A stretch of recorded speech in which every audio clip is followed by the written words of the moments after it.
Where on earth is my daughter-in-law? She's done with her surgery. Why isn't she back with her change of clothes and hospital essentials? She could at least shoot us a message. As my husband speaks, I hear my daughter-in-law yelling in the background, but it's already too late. Mom-in-law, I'll get my underwear and other stuff at the hospital gift shop. Please, don't go through my drawers. My husband has never been keen on visiting my parents' house since we got married, and it seems the same goes for my daughter-in-law. She and my daughter have kids of the same age, and whenever my daughter visits her grandparents, my daughter-in-law always tries to flaunt her standing. Yep, life's a handful sometimes. I'm living with my slightly older husband, along with my son and his wife. She complained about a sudden stomachache and was rushed to the hospital. Thankfully, it turned out to be just appendicitis, so it's not life-threatening. My husband and grandchildren also went to the hospital. Once my eldest son arrived, I returned home to prepare for her hospital stay. Sorry, but I'll go back to the hospital tomorrow. That's what I told them, and it led to a shocking turn of events. Sure, marriage links two families together, and it comes with its challenges, but I think that's part of what marriage is all about. I couldn't bear the thought of someone arbitrarily making decisions and keeping it a secret. If this were feudal Japan, it'd be straight to seppuku. I sometimes can't help but think in extremes.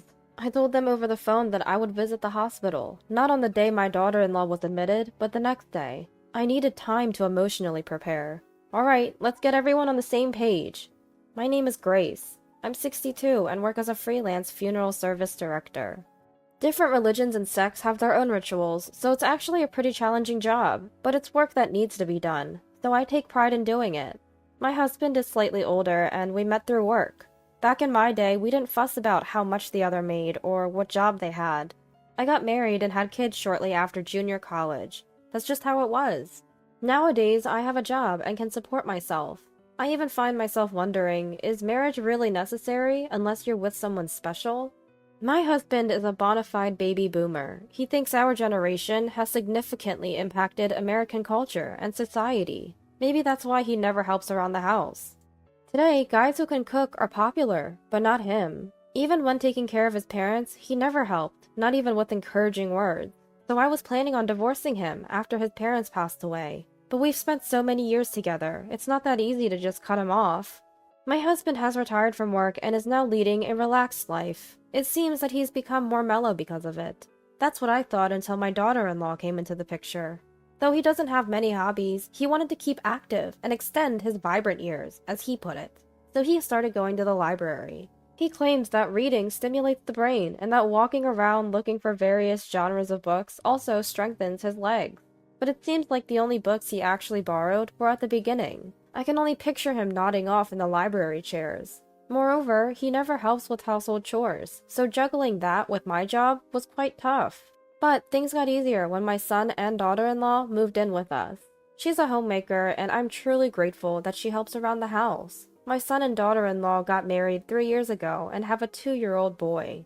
The grandchild is adorable, and I can't help but spoil him, much to my own detriment.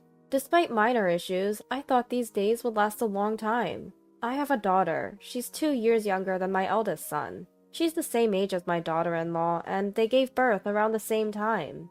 My daughter lives nearby and visits often. Maybe that's why they always try to show off their own standing.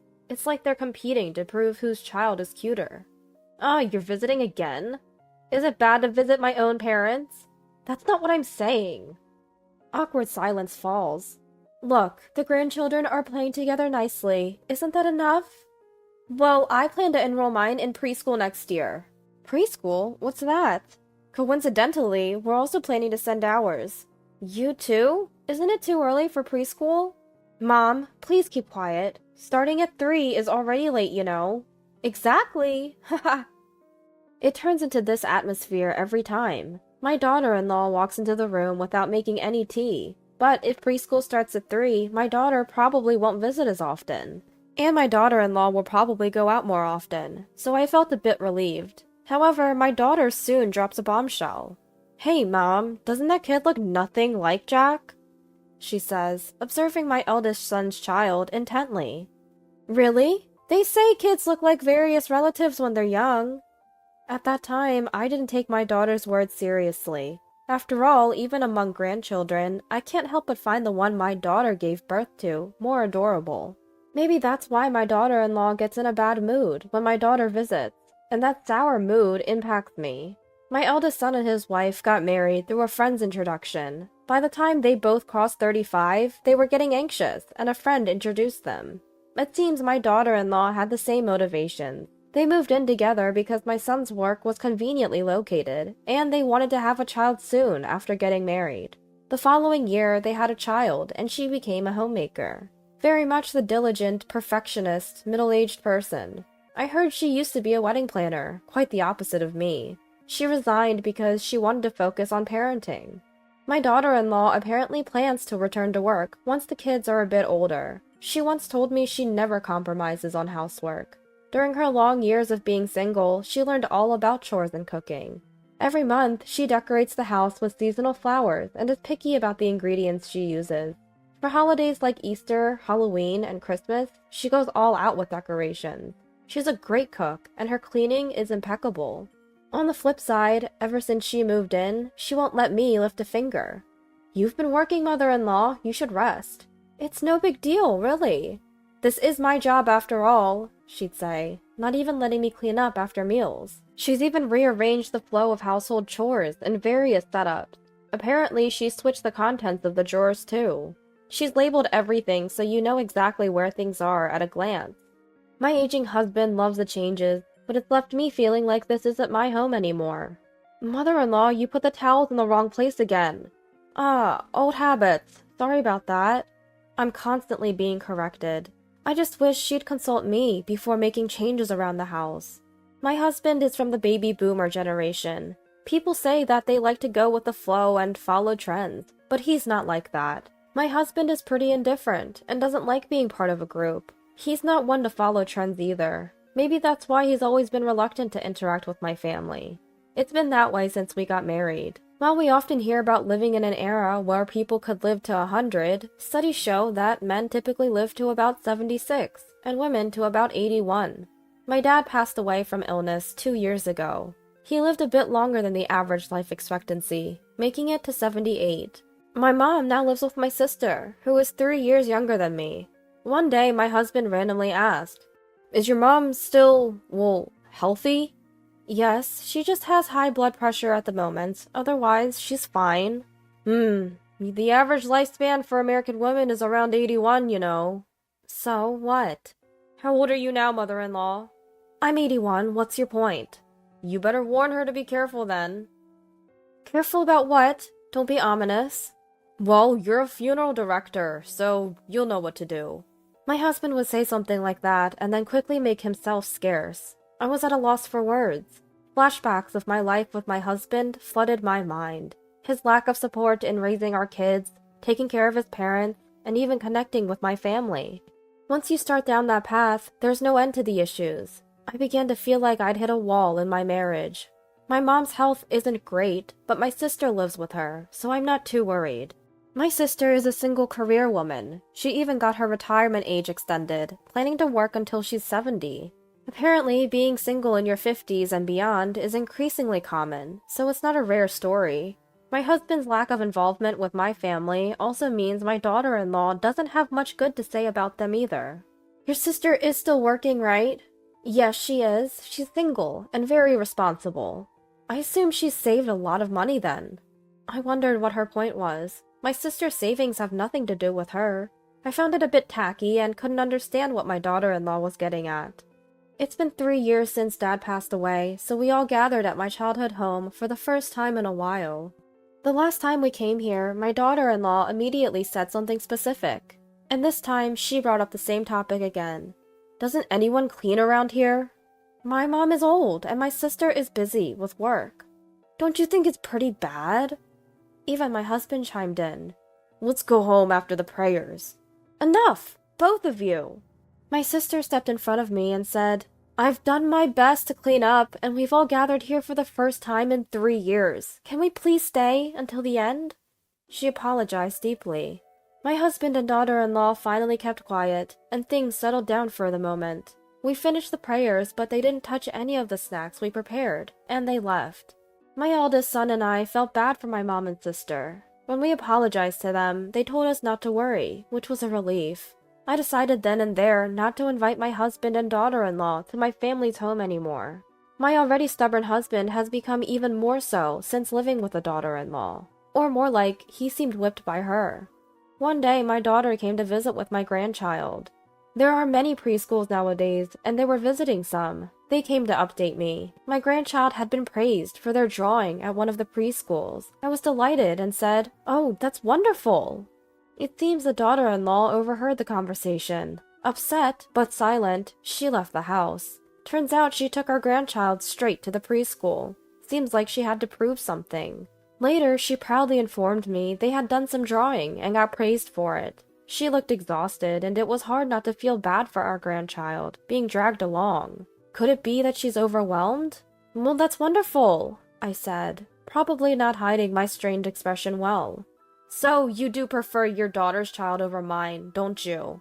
Daughter-in-law said sharply before disappearing into her room. She even told her husband later, "Don't let her daughter come over as much. We're a married couple now."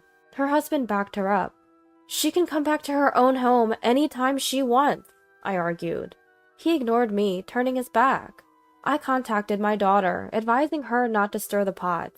One day, daughter-in-law complained about stomach pains. "Our grandchild told me, but she keeps saying it's not a big deal." "Your sweating says otherwise. Let's go to the hospital," I insisted. "No, I'm fine," she kept saying.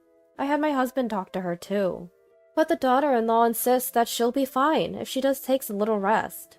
So there I was, handling the chores. Just when I thought it was good that I had a day off, I heard her groan in pain. I called an ambulance right away. I went along, and soon her husband and grandchild followed. Turns out it was appendicitis. Thankfully, not life-threatening. I returned home to gather her hospital necessities, while our eldest son took over. Ever since my daughter-in-law moved in, things around the house seemed to get moved. Even the places where I'd always put my important things had been shifted. I eventually find my insurance cards and toiletries and stash them into my bag. Thinking about grabbing some spare clothes for my daughter-in-law, I start pulling out drawers. Wondering if I'll get scolded for going through her lingerie, I open each drawer in sequence. Finding the one with her lingerie was a hassle, as there was no label. Once found, it's neatly organized, just as expected. Then out of the blue, I notice a box about the size of an A4 paper, in the drawer. It could be soap or something, but what's this box? Curiosity piqued. I opened it and find disturbing pictures of my husband and daughter-in-law. There are also some documents in there. Panicked, I flee to my parents' house immediately. On the way, I get a call from my husband. "When are you coming back? The daughter-in-law's surgery is over, and you're still not back with her clothes and hospital items. Call us." "I'll go to the hospital tomorrow," I say, hanging up. In the background, I hear my daughter-in-law say, "Mother-in-law, please don't open the drawers. We can buy underwear at the hospital shop." But it's too late. I already have my proof. The photo in the box shows my husband and daughter-in-law together. What's more, they're pictured alongside some documents, and both are beaming, holding those papers in their hands. Those papers are for filing for a posthumous divorce. It's the first time I've seen the actual documents. This allows you to sever the marital ties with your deceased spouse's family after their death. I hear it's become 2.5 times more common over the past decade. In the world of public opinion, the most common reason for posthumous divorce is so that when I die, I won't have to be buried in my husband's family grave. It's a legal document. Once it's submitted, it can't be revoked. It's specifically to cut off relations with your spouse's family. You can submit it any time after your spouse has passed away. Moreover, with posthumous divorce, you only sever relations with your spouse's family. On paper, your marriage stays intact. So you can still inherit property. For my job, the only jewelry I wear is pearls. All my other jewelry stays tucked away, and yet it was all found in that box. At some point, they became my daughter-in-laws. Maybe my husband was behind this.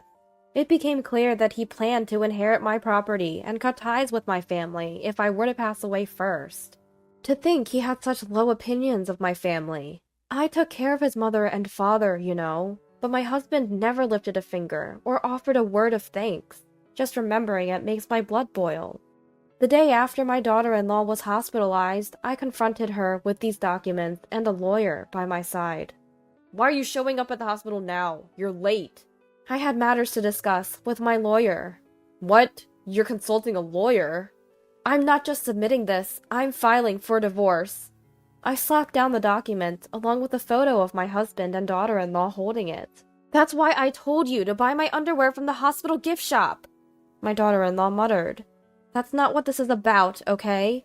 I'm not saying I want a divorce from you. It's the same thing. This document says you want to cut ties with my family. During the time I took care of my father-in-law and mother-in-law, not once did I receive a word of appreciation. The ongoing reluctance to visit my family's home, even making my sister offer a heartfelt apology. The growing discomfort as things in our house were replaced without any discussion. My jewelry, finding it packed in a box, along with documents. These were the grievances I'd bottled up for so long. I just let it all spill out, more than I could even remember. My goodness, you don't have to get so worked up, my flustered daughter-in-law said, but then my eldest son cut in. What the heck are you doing behind my back? Dad, you too! And that's what I unleashed on my daughter-in-law. Just then, our daughter walked into the hospital room. Did you come to visit? How sweet. In an attempt to lighten the heavy atmosphere, my daughter-in-law even forced a smile. Appendicitis, huh? Do they also operate on your head or something? What are you talking about? Ow, that hurts. Guess it's too soon to be making jokes after surgery. I hope the wounds don't get worse, I thought to myself. I did some digging. Your child isn't Jack's, is it? What? That's impossible. There's no way. Jack's been used by this woman. I made sure to investigate. Eldest son was so shocked he lost his words. Before you got involved with my eldest son, you were seeing someone else, weren't you? We'll let the lawyer do the talking from now on. I returned home and reached out to my daughter. Turns out she also had something to tell me. It was shocking. If the child isn't my eldest son's, then that changes everything. Seeing my distress, my daughter called in a lawyer. She left the room, taking both grandchildren with her. This was not a story for young years. Turns out, daughter-in-law was already seeing a married man before meeting my eldest son. She met my son through an introduction, and they got married. When she found out she was pregnant, she wasn't sure who the father was, meaning she was dating both men at the same time. My daughter started investigating when she noticed the child didn't resemble Jack, and DNA testing confirmed they weren't related. She even had investigators dig deeper. Faced with all this evidence, daughter-in-law finally broke down. I never intended to deceive anyone. But you did deceive him! Why not keep going, as we have been? Husband, who's become quite friendly with daughter-in-law, seemed unfazed. I'm filing for divorce. Do whatever you want. With that, I left the room. I never said anything about getting a divorce. I pretended not to hear. I'll go to Mom's place. I'll send the divorce papers later. How could you? I thought we were truly happy. Hearing this, daughter-in-law broke down again. She couldn't keep up the facade of a perfect life any longer. A concerned nurse rushed in. Is the wound hurting? Are you okay? And that's when the kind nurse said, It's not the physical wound that hurts, I thought to myself. Husband reluctantly filled out the divorce papers. He can't do housework to save his life. Daughter-in-law can't go back to her parents' home because she deceived my eldest son into having a child. I'd heard she even talked to a married man she used to date, but he paid her no mind and she's not receiving any child support. Probably that married man is dating another single woman by now. Life's tough just relying on my husband's retirement benefits. Preschool seems like a distant dream. My daughter-in-law is apparently going back to her job as a wedding planner, but juggling that and childcare is tough. Moreover, she still refuses to sign the divorce papers with my eldest son. She probably thinks he'll come back to care for my husband when the time comes.